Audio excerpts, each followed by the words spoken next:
गणपति बप्पा मोरया। नमस्कार दोस्तों, आपका स्वागत है कृष्णा मॉरल स्टोरी में। आज हम सुनने जा रहे हैं विघ्नहर्ता, प्रथम पूज्य, बुद्धि और विवेक के देवता श्री गणेश जी की विस्तृत और अद्भुत कथा। यह कथा केवल भगवान गणेश के जन्म और लीलाओं की कहानी ही नहीं है, बल्कि इसमें छिपा है जीवन जीने का गहरा संदेश। तो आराम से बैठ जाइए, मन को शांत कीजिए और मेरे साथ जुड़ जाइए इस पावन यात्रा में। तो चलिए आरंभ करते हैं गणेश जन्म कथा से। ओम श्री गणेशाय नमः। बहुत प्राचीन समय की बात है। कैलाश पर्वत पर देवी पार्वती अपने कक्ष में स्नान कर रही थी। उन्होंने अपने शरीर पर चंदन और हल्दी का लेप लगाया और उस उपटन से ही उन्होंने एक सुंदर बालक की प्रतिमा बनाई। माता ने उस प्रतिमा में प्राण फूंक दिए और वह बालक जीवित हो उठा। वह बालक था गणेश। माता पार्वती ने प्रेम से कहा, बेटा तुम मेरे कक्ष की रक्षा करना। जब तक मैं स्नान न कर लूं, किसी को भी अंदर मत आने देना। उसी समय भगवान शिव वहां पहुंचे और अंदर जाना चाहा। गणेश ने माता की आज्ञा के अनुसार मार्ग रोक दिया। शिव बोले, बालक मैं तुम्हारा पिता हूँ, मुझे क्यों रोक रहे हो?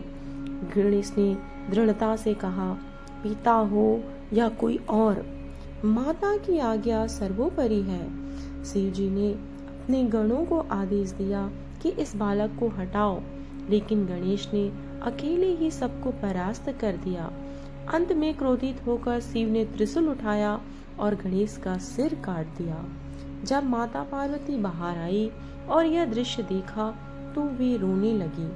उनका क्रोध इतना भयानक था कि उन्होंने संकल्प लिया, अगर मेरे पुत्र को जीवन नहीं मिला तो मैं इस सृष्टि का विनाश कर दूंगी। देवता घबरा गए और शिव से उपाय खोजने को कहा। तब शिव ने आदेश दिया, उत्तर दिशा की ओर जो पहला प्राणी मिले उसका सिर लाकर इस बालक के शरीर पर लगाओ। संयोग से वहां एक हाथी का बच्चा मिला, उसका सिर लाकर गणेश जी को लगाया गया। इस प्रकार गणेश जी का पुनर्जन्म हुआ और वे कहलाए गजानन एक दंत विघ्नहर्ता। बोलो गणेश भगवान की जय। अब हम जानेंगे प्रथम पूज्य कैसे बने गणेश जी। देवताओं ने कहा, हे महादेव, यह बालक तो अद्भुत है, पर इसकी विशेष पहचान क्या होगी?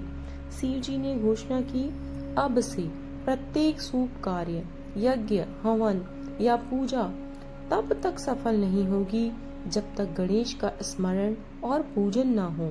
इसलिए गणेश जी को प्रथम पूज्य कहा जाता है। आज भी किसी शुभ काम की शुरुआत गणेश वंदना से ही होती है। अगला बताने जा रहे हैं गणेश और चंद्रमा की कथा। एक बार गणेश जी ने खूब लड्डू खाए। मूसक पर सवार होकर लौट रहे थे कि अचानक उनका पेट फटने जैसा लगा।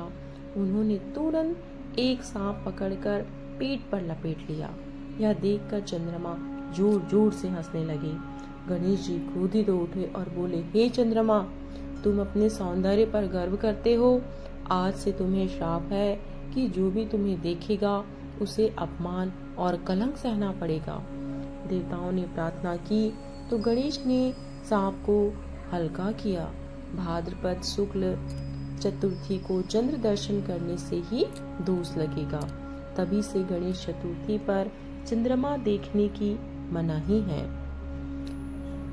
महाभारत के लेखक गणेश जी केवल बलवान ही नहीं बल्कि महान बुद्धिमान भी हैं। महर्षि व्यास जब महाभारत की रचना करना चाहते थे तब उन्होंने गणेश जी को लेखक बनाया। गणेश ने शर्त रखी, गुरुदेव आप बिना रुके बोलेंगे और मैं बिना रुके लिखूंगा। व्यास जी ने उत्तर दिया, ठीक है, पर एक शर्त मेरी भी होगी।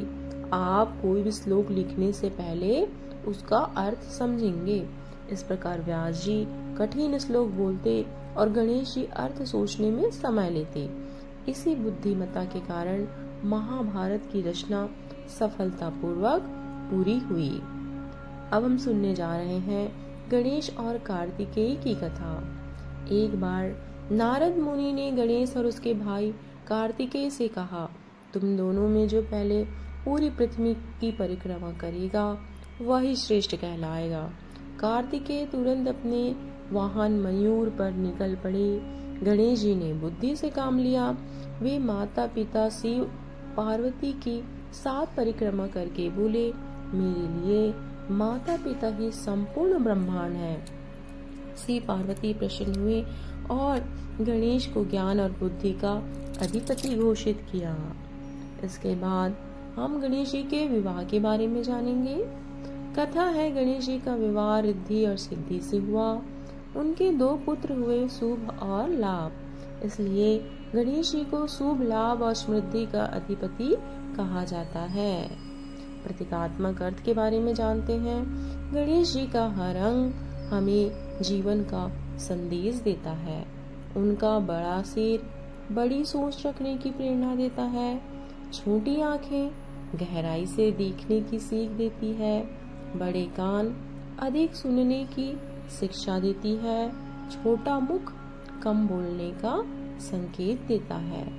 मूषक वाहन अहंकार को वश में करने का प्रतीक है। निष्कर्ष दोस्तों, गणेश जी की यह कथा हमें यह सिखाती है कि यदि हम श्रद्धा, बुद्धि और विवेक से काम लें तो वह विघ्न दूर हो जाता है। इसलिए उन्हें विघ्नहर्ता और मंगलकर्ता कहा जाता है। तो चलिए इस कथा का समापन करते हैं। गणपति बप्पा मोरया, मंगल मूर्ति मोरया। अगर आपको यह कथा पसंद आई हो तो वीडियो को लाइक करें। कमेंट में गणपति बप्पा मोरया जरूर लिखें और चैनल को सब्सक्राइब करना ना भूलें। जय श्री गणेश।